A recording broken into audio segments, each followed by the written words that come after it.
আমাকে দুইখান ঘর ভেঙে গেছে, আর একখান ঘর ভাঙ্গনের পরে ছেলে মেয়ে নিয়ে খুব আতঙ্কে আছি। রাত্রি ঘুমাতে না ভাঙ্গনের ভয়ে। আমাকে দাবি আমাকে এই জায়গা একটু বান্ধার ব্যবস্থা করে দেন। আমাকে কোনো জায়গা ঠাই নাই, গুচ্ছ গ্রামেও জায়গা নাই, সব উঠে গেছে। এখন আমরা বাইশে বেড়াচ্ছি নদীতে, আমাকে একটু বান্ধার ব্যবস্থা করে দেন। আমার নাম রোজিনা, বাড়ি ইসলামপুর। বিশাল ভাঙ্গন ভয়ে আমরা আছি। আপনার কাছে এইটুকু দাবি, আমাকে কোনো জায়গা ঠাই নাই। নদীতে ভাঙ্গে নিয়ে গেলি, জব মিঠুক নিয়ে গেলি, কোন জায়গায় কুড়ে বানবো? একটা গরু খুশি তাও পরের জায়গায় রাখি।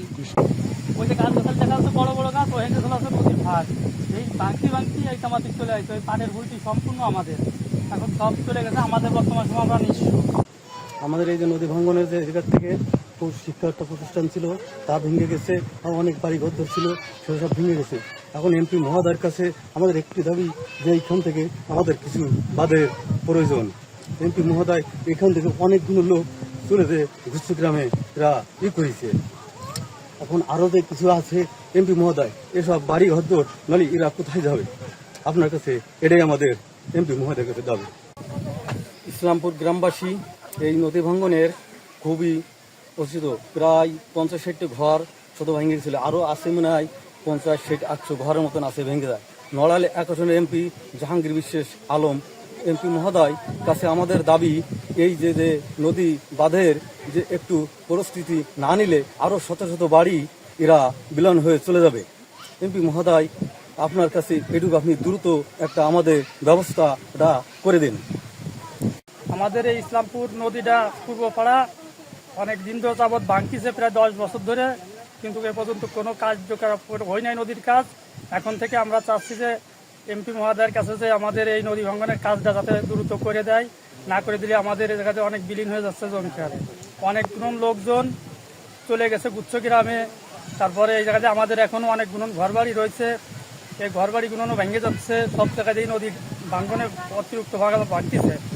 এমপি মহোদয়ের কাছে আমাদের আকুল আবেদন যে আমাদের এই নদী ভাঙ্গনের কাজটা যাতে দ্রুত করে দেয়। আপনারা তো গরিব মানুষ, আমাদের থাকার জায়গা নাই, এখন বাইরে যাচ্ছে। যদি আপনারা একটু কষ্ট করে বাইরে যেতেন তাহলে আমরা একটু থাকতে পারতাম। কিন্তু সব চলে গেছে নদীতে, আমরা একদম ভাঙনে নেই।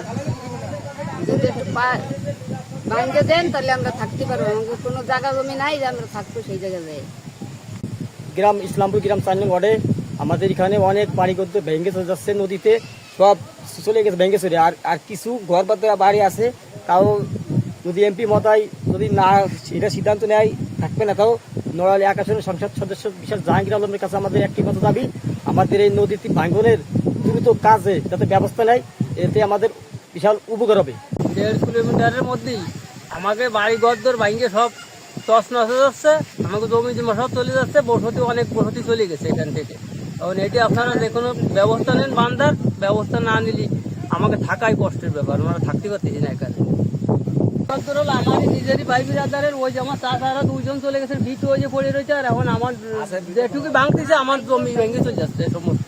এখন যেটুকু ভাঙতেছে আমার জমি, এই সেন্সে ওই অঞ্চলে সব আমার জমি, ভাঙা শুরু হয়ে গেছে, আমাকে বাড়ি চলে যাচ্ছে। এখন সে অবস্থা হয়ে গেছে। নড়াইল জেলায় নদী ভাঙন প্রতিরোধে বিশেষ করে মধুমতি এবং নবগঙ্গা নদী অত্যন্ত ভাঙনপ্রবণ নদী। তো এই নদীর ভাঙনপ্রবণ নদী বিবেচনা করে নদী ভাঙন প্রতিরোধে আমরা অলরেডি একটা প্রকল্প গ্রহণ করে ডিপিপি মন্ত্রণালয়ে প্রেরণ করেছি।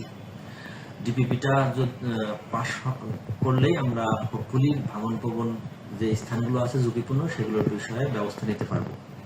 এছাড়াও প্রতি বর্ষা মৌসুমে আমাদের নড়াইল জেলাতে বিভিন্ন স্থানে নদী ভাঙন তৈরি হয়। তো ঝুঁকি বিবেচনায় ইনস্ট্যান্ট আমরা আপৎকালীন কিছু কাজ করে থাকি, যার মাধ্যমে আমরা মানুষের ঘরবাড়ি এবং মূল্যবান স্থাপনা রক্ষা করে থাকি। এবছরও আসন্ন বর্ষা মৌসুম উপলক্ষে আমাদের পর্যাপ্ত প্রস্তুতি রয়েছে।